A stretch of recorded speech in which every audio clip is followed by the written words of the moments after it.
Imagine करो आप रात को आराम से सो रहे हैं और अचानक से आपकी नींद खुली। आपने देखा कि आपके ऊपर कोई ऐसे बैठा हो तो बॉडी एकदम फ्रीज हो जाए और हम चिल्लाने की भी कोशिश करें और आवाज़ ना निकले। क्या हालत होगी तब। आज थ्रिलर टाइम के पहले एपिसोड में हम एक ऐसे ही केस के बारे में बात करने वाले हैं। तो बिना किसी देरी के स्टोरी शुरू करते हैं।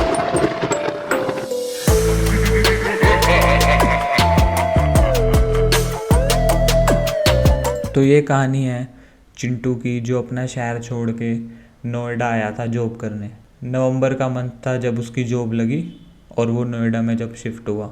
तो नोएडा में वो एक पीजी में रह रहा था। ऑफिस में कुछ उसका शेड्यूल फिक्स नहीं था, कभी कभी काफ़ी लेट भी हो जाता था, लेकिन फिर भी उसको नई सिटी में कोई दिक्कत नहीं हुई, सब एडजस्ट हो गया था अच्छे से।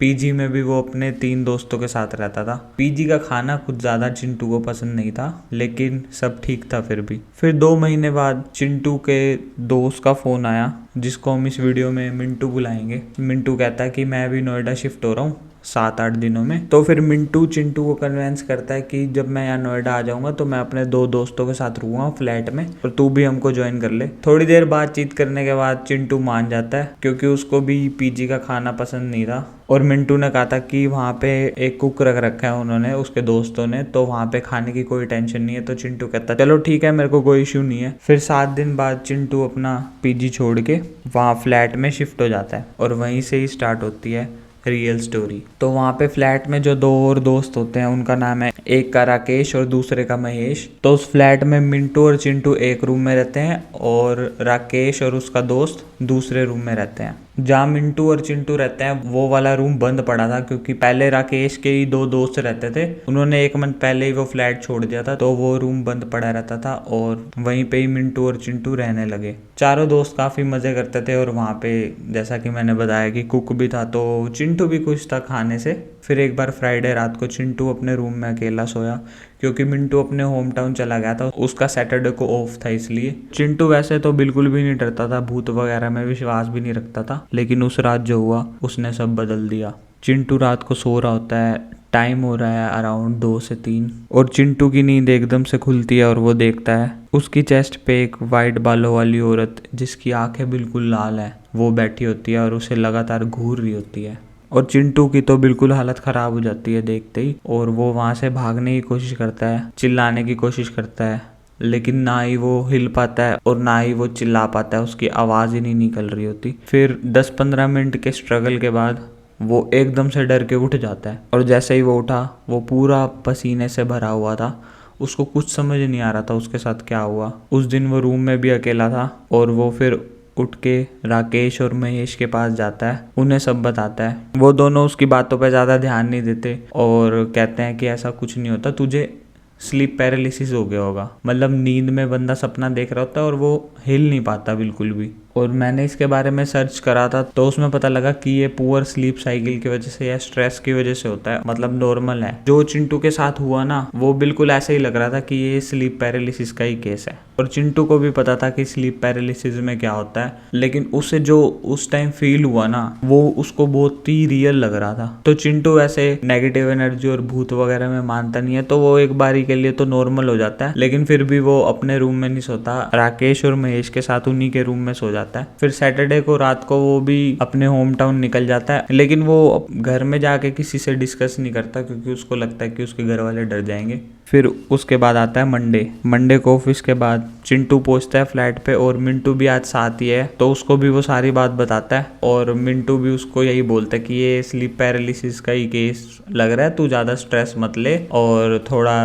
नींद वगैरह ज़्यादा लिया कर। और फिर दोनों आपस में बात करके आराम से सो जाते हैं। फिर अब रात को वही 2-2:30 बजे के आसपास चिंटू के साथ फिर वही चीज़ रिपीट हुई। चिंटू एकदम से चीखा, और चिंटू की चीख सुन के मिंटू भी साथ में उठ गया। चिंटू की हालत पिछली बार से भी ज़्यादा ख़राब थी, और इस बार तो वो कुछ बोल भी नहीं रहा था, थोड़ी देर ऐसे ही चुप बैठा रहा। फिर थोड़ी देर में वो थोड़ा नॉर्मल हुआ, तो मिंटू को उसने सारी बात बताई। इस बार उसने कहा कि भाई जो भी उसको दिख रहा था वो बहुत ही ज़्यादा गुस्से में था, और मिंटू इस बार साथ में ही था चिंटू के, तो उसने भी थोड़ा कुछ फील किया या क्या, उसको भी इस बात पे यकीन हो गया कि भाई कुछ ना कुछ तो दिक्कत है। और फिर इतने में चीख सुन के राकेश और महेश भी उनके रूम में आ जाते हैं और उनको कहते हैं कि तुम हमारे रूम में आ जाओ। चिंटू ने फिर उन दोनों को सब बात बताई और फिर ये चारों आपस में बात करते करते सभी राकेश के रूम में सो गए। फिर नेक्स्ट रात को डिसाइड हुआ राकेश और चिंटू राकेश के रूम में सोएंगे और महेश और मिंटू सोएंगे जहाँ चिंटू और मिंटू सोते थे। और फिर दोबारा रात को उसी टाइम 2-3 बजे के आसपास फिर से वो चीज़ रिपीट हुई, लेकिन इस बार वो चीज़ हुई महेश और मिंटू के साथ। दोनों को एक ही साथ में ये सब फील हुआ। वो दोनों भी एकदम से उठे और वो तो बहुत ही ज़्यादा डर गए थे। राकेश और चिंटू भी उनकी आवाज़ सुन के उठ ही गए थे और महेश और मिंटू भी फिर उन्हीं के रूम में भागे फटाफट। और अब ये बात कंफर्म हो गई थी कि भाई ये कोई स्लीप पैरालिसिस का तो केस नहीं है, कुछ और ही गड़बड़ है फ्लैट में। चिंटू उस रात ठीक था, उसके साथ ऐसा कुछ नहीं हुआ। फिर वो सभी बहुत ज़्यादा डर जाते हैं और राकेश से पूछते हैं आखिर ये सारा मैटर क्या है, क्योंकि राकेश ही था जो इस फ्लैट में सबसे पहले रहता था और दोस्तों के साथ। उसके 3 दोस्त और रहते थे, वो तीनों ही चले गए थे। महेश आया था चिंटू और मिंटू से 1 महीने पहले और फिर चिंटू और मिंटू आए और तब से ये चीजें स्टार्ट होगी। तो वो सब राकेश से पूछते हैं भाई क्या है ऐसा फ्लैट में, तू तो काफी टाइम से रह रहा है, तुझे तो पहले फील हो गया होगा। फिर उससे बार बार पूछने के बाद राकेश उनको सब बता देता है। कहता है जो पहले यहाँ लड़के रहते थे उनके साथ भी यही हुआ था और वो तभी यहाँ से गए थे। राकेश इन चीजों में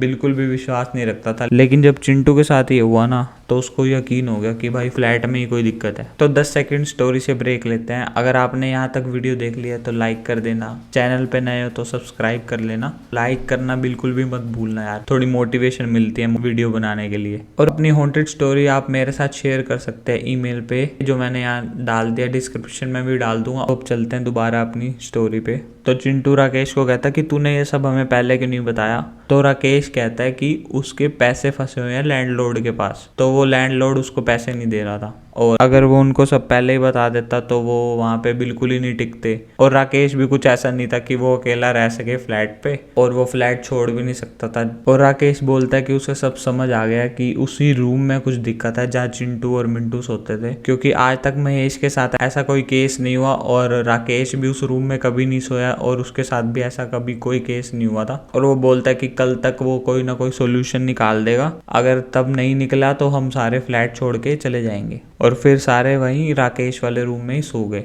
तो बाकी सारे तो सो जाते हैं, लेकिन राकेश सारी रात यही सोचता रहता है कैसे अब कल में वो सोल्यूशन निकालेगा। फिर उसी टाइम उसको अपने एक कोलीग की बात याद आ जाती है जिसका नाम है दीपक। तो काफी टाइम पहले दीपक राकेश को वॉर्न करता है कि तेरे आसपास कोई नेगेटिव एनर्जी है, तू उसके कांटेक्ट में आता है, तू थोड़ा बच के रहा कर। और फिर राकेश ज्यादा ध्यान नहीं देता उसकी बातों पे। दीपक को भी उस टाइम समझ नहीं आता ढंग से कि राकेश उसके साथ कांटेक्ट में कहाँ आ रहा है। और वो ऑफिस में भी कभी कभी मिलते थे तो उनकी ज्यादा इस बारे में बात नहीं हुई, लेकिन उस रात के बाद तो उसको ये बात क्लिक हुई और उसने सोच लिया कि कल एक बार दीपक से जाके जरूर मिलेगा। वो कुछ लोग होते हैं ये सब चीजें इजीली सेंस कर लेते हैं, तो दीपक उनमें से ही था। तो अगले दिन ऑफिस में राकेश दीपक के पास जाता है, उसको सारी सिचुएशन समझा देता है। उसको भी समझ आ जाता है कि फ्लैट में कुछ ना कुछ ज़रूर है, जो उसको कभी कभी सेंस होता था राकेश को देख के। फिर सारी बात सुन के दीपक कहता है राकेश को कि मैं शाम को तेरे साथ ही चल पड़ूंगा तुम्हारे फ्लैट में। और फ्लैट में भी कोई नहीं है और राकेश और दीपक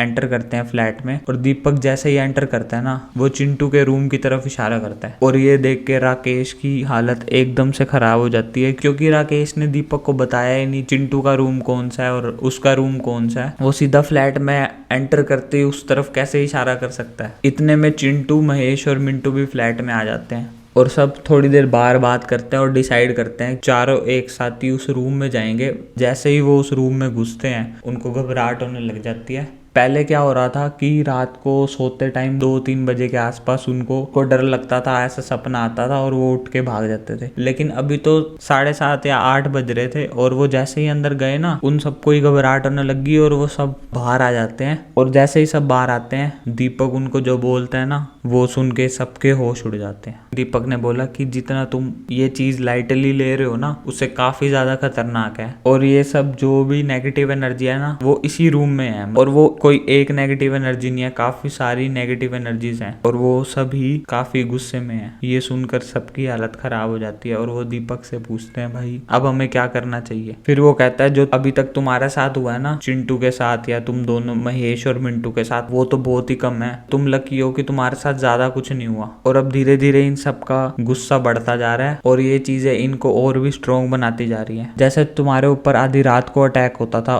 और अभी ये शाम को ही हो गया, तो अब तुम खुद ही सेंस कर सकते हो कि ये चीज आगे और बढ़ती ही जा रही है। फिर उसके बाद दीपक उनको यही एडवाइस देता है कि तुम ज़्यादा पंगे मत लो और ये फ्लैट खाली कर दो। और ये दम घुटने वाली चीज़ सबके साथ एक साथ हुई थी तो सारे तुरंत ही रेडी हो गए फ्लैट छोड़ने के लिए। किसी में भी हिम्मत नहीं थी उस रात भी वहाँ रुकने की और सबने डिसाइड करा कि वो दीपक के साथ उसके फ्लैट में ही चले जाएंगे रात को और सुबह होते ही अपना सारा सामान उठा के फ्लैट खाली कर देंगे। सबने राकेश को भी मना लिया था और राकेश खुद ही डर गया था क्योंकि लास्ट में सब उसको भी फील हुआ। फिर नेक्स्ट डे सबने अपना सामान उठाया और सब कहीं और शिफ्ट हो गए। जैसे उन सब ने फ्लैट छोड़ा उसके बाद उन चारों में से किसी के साथ कुछ अजीब नहीं हुआ, धीरे धीरे सब नॉर्मल हो गया था। और मेरे हिसाब से अगर दीपक ना होता तो उनका कुछ ज्यादा नुकसान भी हो सकता था उस घर में, क्योंकि वैसे तो घर छोड़ने नहीं वाले थे। तो अब आप मुझे बताइए ये स्टोरी सुन के आपको कैसा लगा। और आज का वीडियो ये गेम प्ले वाला इसलिए था क्योंकि मेरा फोन फिर से खराब हो गया। नेक्स्ट वीडियो में फेस कैम जरूर होगा। अब अगर ये वीडियो यहाँ तक देख लिया है तो इस वीडियो को लाइक जरूर करना, कमेंट करके जरूर बताना कि अगर आप उन चारों की जगह होते तो आप क्या करते। और अगर आपके पास भी ऐसा ही एक्सपीरियंस है तो आप मेरे साथ शेयर कर सकते हैं। इस ईमेल पे आप मेरे को अपनी स्टोरी भेज सकते हैं या डायरेक्ट इंस्टा पे मैसेज कर सकते हैं। मैं मिलूंगा अब नेक्स्ट वीक एक और थ्रिलर टाइम एपिसोड के साथ। तब तक के लिए अपना और अपनों का ध्यान रखिए। Thanks for watching.